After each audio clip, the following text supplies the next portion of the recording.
A whole bunch more movement on the Missouri basketball front. 2 additions, 1 subtraction, and I definitely like the prospects for one of these additions a lot more than the other. Plus, my uncle over this Easter weekend asked me a rather direct question. Is Eli Drinkwitz a good football coach? Well, I'm going to answer that question in a whole bunch of different directions coming up right now on Locked On Mizzou. You are Locked On Mizzou, your daily podcast on the Missouri Tigers, part of the Locked On Podcast Network, your team every day.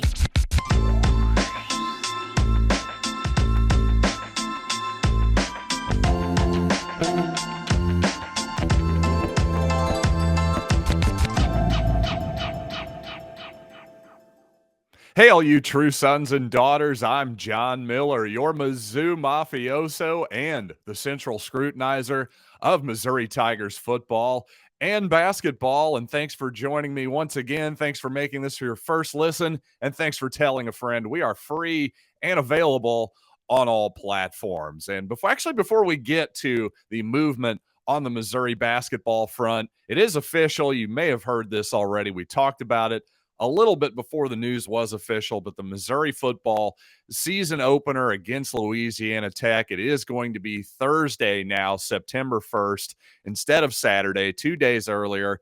Going to be on ESPNU, a 7 p.m. kickoff. And as I've said before, I think this is all positive for the Tigers.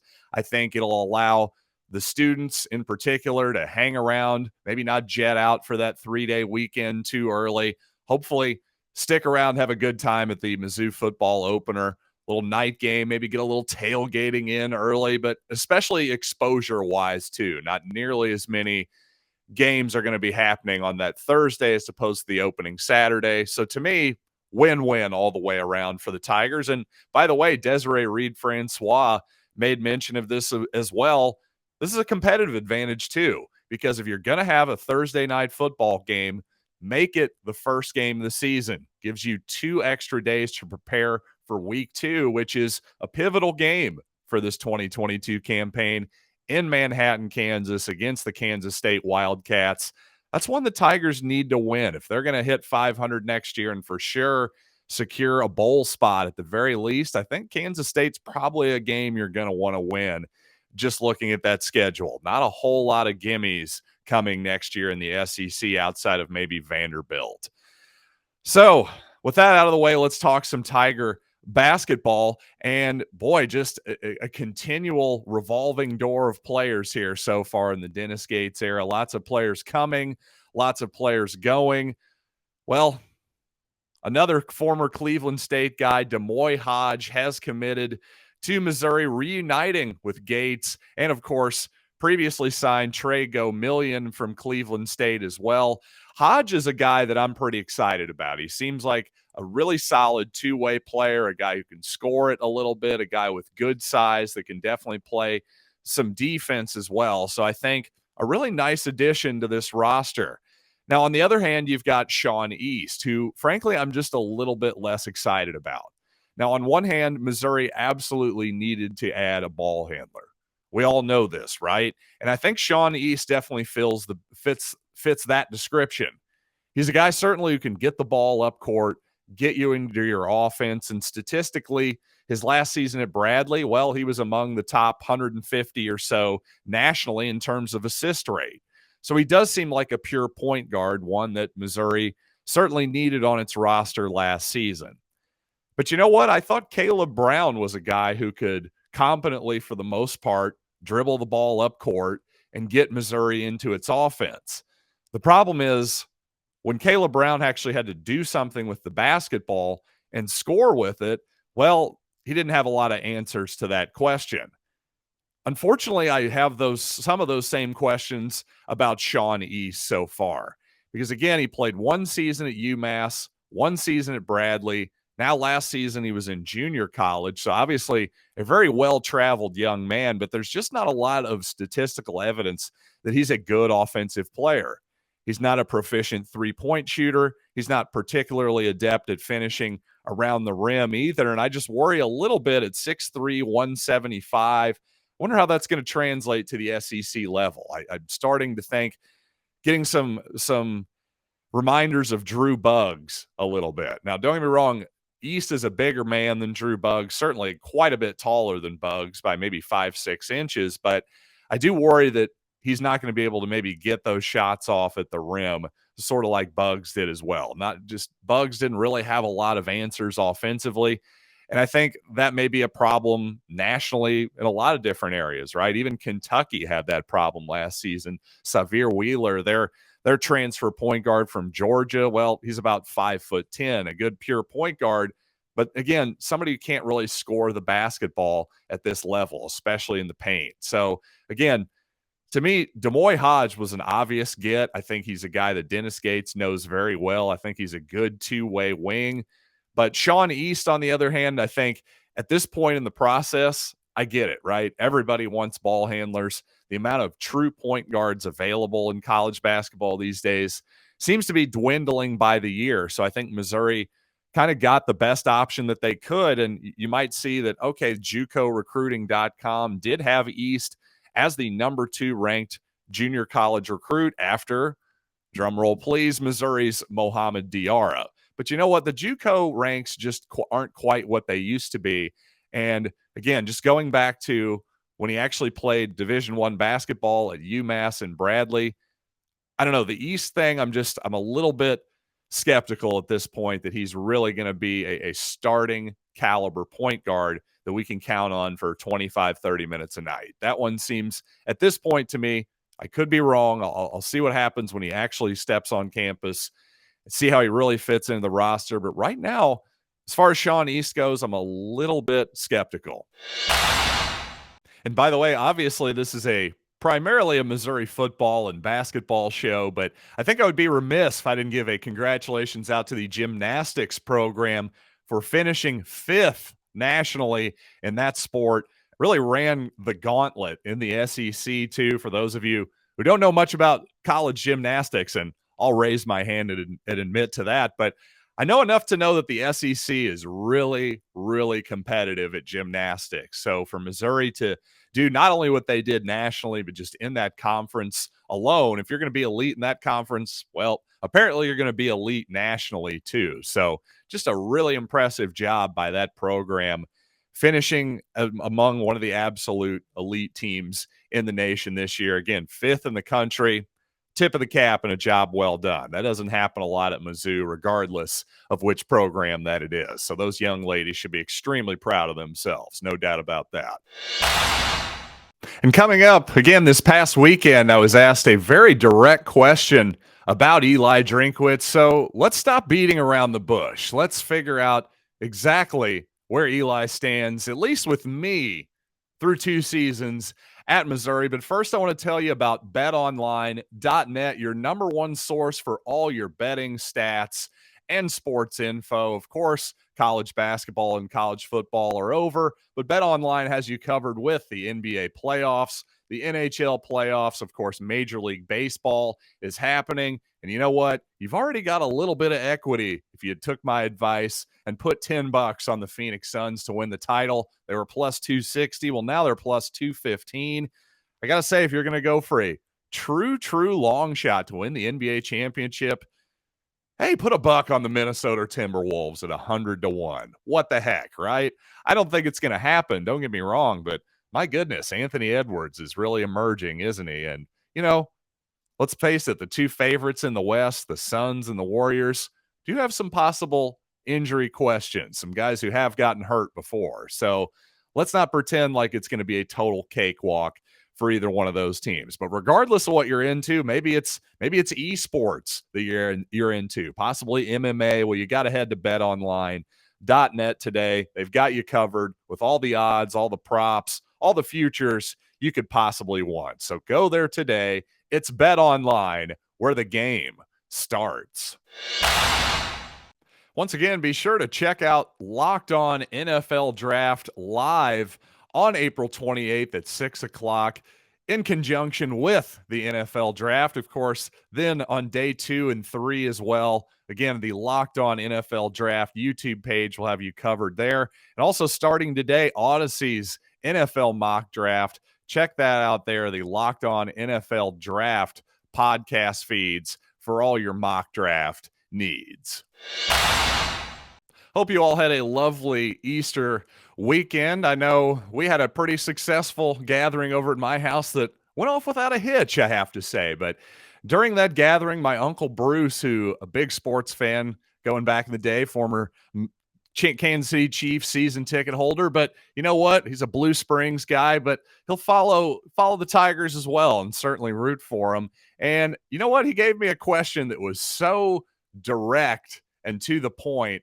I loved it because it made me stop and get out of the forest for a second and actually see the trees. My Uncle Bruce asked me, is Eli Drinkwitz a good coach? Now, you don't get much more to the point than that. So it actually made me stop and ponder for a second.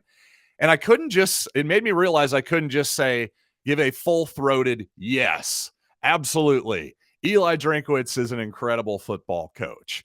Well, I can't go that far yet. But here's what I will say about Eli. I think if we keep recruiting at this level, the Tigers keep recruiting at a top 15, top 25 type level, perhaps even better, right? According to some metrics, but every single season for the next year, 2-3 years going forward, I think you got to just stay the course because eventually talent is what wins out. Because as far as X's and O's go, as far as being a true innovator offensively, well, all of that stuff has real value. But ultimately, who are the people who win national championships? Who are the people who win the Southeastern Conference? Well, it's teams like Georgia and Alabama who have the most talent. Let's be real. What has Nick Saban and Alabama innovated offensively, for instance, over the last 10, 15 years or so during their unprecedented run? Well, absolutely nothing whatsoever. And in fact, I would say Alabama, before Lane Kiffin was brought into the fold as an offensive coordinator, if anything, they were behind the curve in terms of offensive innovation. So just how important it is to be the sort of genius play caller is sort of up for debate. I think you need it.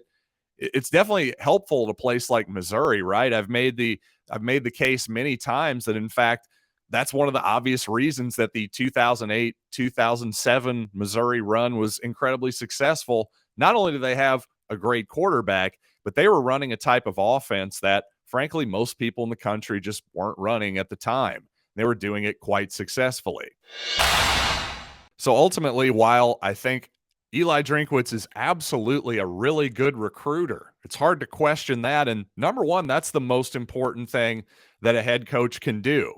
So that's a big plus in his column, right? But I have to admit, if you're a Missouri fan and you thought, well, this guy's going to come in and be an offensive innovator and a quarterback whisperer and whatever cliche you want to throw out there, I wouldn't say there's an overwhelming amount of evidence that that's been true so far through 2 seasons. Now, in 2020, I really felt like Drinkwitz outcoached Ed Orgeron in LSU and Bo Pelini on the defensive side of the football, right? A really thrilling win for the Tigers that day in Columbia, no question about that. But you know what? Looking back on it, maybe outcoaching Bo Pelini isn't the most challenging thing in the history of college football. But still, that's a win, no question about it. I also thought that Drinkwitz outcoached Kentucky that year as well, and Mark Stoops, because, well, when he just decided, hey, forget about all this Kyle Shanahan adjacent offense that I like to run, let's just run the ball down Kentucky's throat because they can't stop it. And number two, their offense doesn't have enough to keep up. We don't really need to do that much offensively to win this game. So to me, that was a win as a coach as well. But other than that, this past season, how about the 2021 season? How many games would you say that Drinkwitz absolutely outcoached his opponent? Maybe you could argue against Florida and South Carolina. I would argue more strongly that for the South Carolina game that Drinkwitz deserved a lot of credit in that ball game, especially with Connor Bazelak being seemingly limited with injury at quarterback, right? But other than that, I thought he got outcoached at least a couple times as well. Certainly, Mark Stoops got his revenge last year. I thought Missouri was outcoached in that game. Boston College, same deal. So to me, you're looking at a guy who, for all the talk of he's again, this was when Missouri hired Drinkwitz. The talk was he's an offensive genius. He's a quarterback whisperer, all this kind of stuff. He calls his own plays, right? But so far, the results, I would say, have been mixed. I don't think he's been bad. I also don't think he's been maybe what he was sold as either. Is that fair? Do you think I'm being overly harsh with Drinkwitz? Because, again, I'm sticking with him. I'm not saying his seat is hot whatsoever. As long as the 4 and 5 star recruits keep coming in at this pace, I think you stay the course. There's no question about that to me. But when I'm asked a direct question, is he a really good football coach? I just don't know that I can give you an absolute yes at this point. Hopefully after 2022, we'll have a better idea of that. But frankly, a lot of that is going to come down to, is he a quarterback whisperer or not? We've already seen that Drinkwitz has hired on a quarterback's coach, and maybe that's a good thing, because I've often speculated in this space that at a certain point, if Drinkwitz is going to use so much of his time and resources personally to be a great recruiter, and I do think that's a good thing. That should be his number one priority. Well, the number two priority for the entire program has to be the quarterback position, because that's the one thing that can derail this. It'll be one thing if maybe it doesn't work out this coming fall. But if Sam Horn just maybe isn't quite what we expect, well, suddenly Drinkwitz probably will find his seat getting a little bit high. And I also think it's fair to question at this point Drinkwitz's management of the quarterback position at Missouri, because I'm still asking myself and trying to connect the dots. How did we get to this point? Because on one hand, Drinkwitz seemingly would not give up on Connor Bazelak last season, but Bazelak left anyway. And yet, on the other hand, you have your now presumptive starter, Brady Cook. Well, Drinkwitz has told us basically over and over again at every opportunity that he has that he basically hates Brady Cook as a quarterback. Doesn't make any sense to me, but that's what he keeps saying. So you know what? Let's dive even more deeply into the history of Eli with the quarterback position at Missouri, and let's try to actually connect some dots. Let's see if any of his decision-making actually makes any sense and gives us any confidence moving forward about his ability to judge and develop the most important position on the field. And we'll do that right after these quick messages. Now, in case you've forgotten, when Eli Drinkwitz arrived at Missouri, his first offseason of that 2020 campaign, well, Sean Robinson was his, no doubt, number one starter heading into week one. And yet, by week two, Connor Bazelak was the starter from Missouri, and eventually Sean Robinson would move to safety. So if you want to question that particular judgment, I wouldn't blame you at all, quite frankly. Though, for some context, let's not forget that Bazelak was coming off a torn ACL the previous season. So certainly that must have factored in pretty heavily to the quarterback race in that offseason. And you could also say, well, you know, maybe Drinkwitz had the wrong guy at first, but at least he course corrected quickly and didn't double down on a sunken cost. I think it's fair to point that out as well. So obviously Bazelak was his guy for 2020 and for 2021 as well, because in spite of the fact that Bazelak got off to a pretty hot start his first few games, at least statistically, well, it seemed like we discussed this, right? Even Drinkwitz openly discussed this at a certain point. Bazelak was clearly physically compromised at the very least. And yet, other than the Georgia game, where apparently Bazelak wasn't healthy enough to play, Tyler Macon gets the start, Brady Cook got a little bit of action as well, Bazelak never came out. And in fact, probably despite the fact that it was very clear to just about everyone that Bazelak was not only physically compromised, it seemed like his confidence was a bit shot as well. It seemed like his decision-making just wasn't the same that we had seen the first part of the 2021 season, certainly in the 2021 season, also in the previous season as well.